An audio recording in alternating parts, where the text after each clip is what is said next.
The Galactic Council had seen many species rise and fall across the millennia, but nothing had prepared them for humanity's arrival among the stars.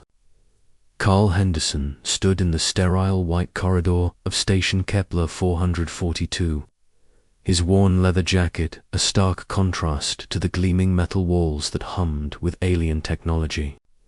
He was what the galaxy called an outsider, a human who worked the fringes of civilized space, taking jobs nobody else wanted. Today's job had seemed simple enough. Deliver a shipment of medical supplies to the remote research facility on the station's outer ring. What Carl hadn't expected was the small figure that now stood before him, her translucent blue skin shimmering under the fluorescent lights.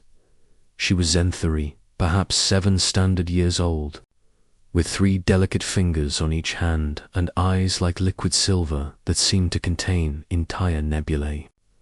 Her species was known throughout the galaxy for their exceptional intelligence and their rigid social hierarchies. What they were not known for was emotional expression. "Please," the child said again, her voice carrying that peculiar harmonic quality all Zenthari possessed. "Pretend you're my father." Carl glanced around the empty corridor. His orders had been clear: deliver the supplies, collect payment, and leave. Don't interact with the researchers. Don't ask questions. The Zenthari Institute for Advanced Cognition wasn't the kind of place that welcomed curiosity. "Kid, I don't think," Carl began. "My designation is Imelda," she interrupted, stepping closer. "And I have calculated a 94.7% probability that you will help me if I explain the situation fully." Carl sighed, checking his chronometer. He had 20 minutes before his transport departed. "You've got 2 minutes. Imelda's silver eyes brightened. "The facility is conducting behavioral modification experiments. They are attempting to remove what they call defective emotional responses from Zenthari juveniles. I am scheduled for neural recalibration in 18 minutes. Neural recalibration.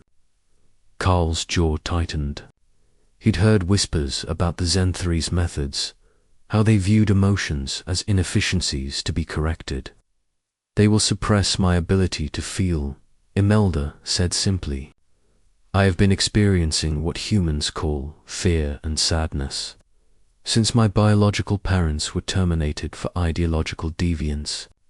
The Institute believes these emotions make me unsuitable for integration into Zenthari society."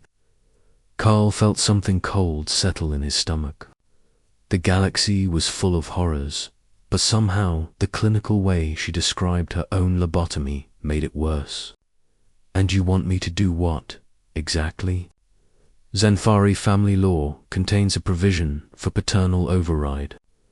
If a recognized father refuses neural modification for his offspring, the Institute cannot proceed without a council tribunal, which takes a minimum of 47 standard days to convene. Imelda pulled out a small data tablet. "I have forged the necessary documentation. You need only present yourself to Director Calcith and claim me as your daughter."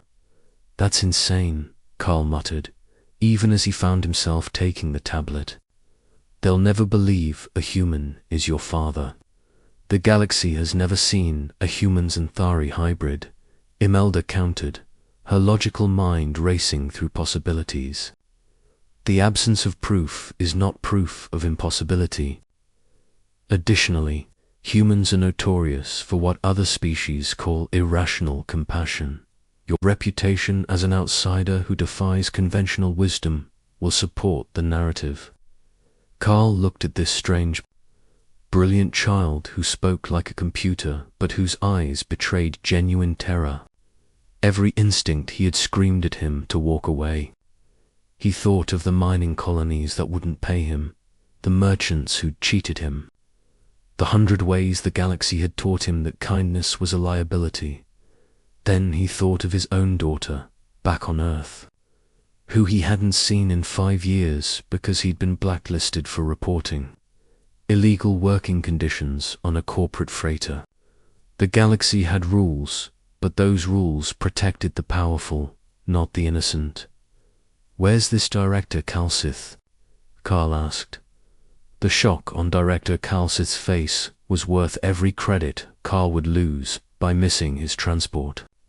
The Zenthari administrator's skin flickered through several shades of purple, their equivalent of sputtering indignation. "This is preposterous," Calcith declared, his 3-fingered hands gesturing wildly. "Genetic compatibility between humans and Zenthari is impossible." Carl crossed his arms, channeling every ounce of stubborn defiance humanity was famous for. "Is it? Have you tested it? Because last time I checked, nobody's tried. And I've got documentation here that says Imelda is mine. Documentation that is clearly fraudulent." "Prove it," Carl challenged.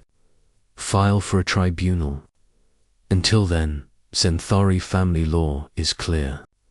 You touch my daughter, and you'll have the entire human diplomatic corps crawling up your—" "The law was never intended. The law is the law," Carl interrupted, borrowing Imelda's own logical precision. "Unless the Zenthari Empire has decided that laws only apply when convenient." The standoff lasted nearly an hour. Security was called. Threats were made.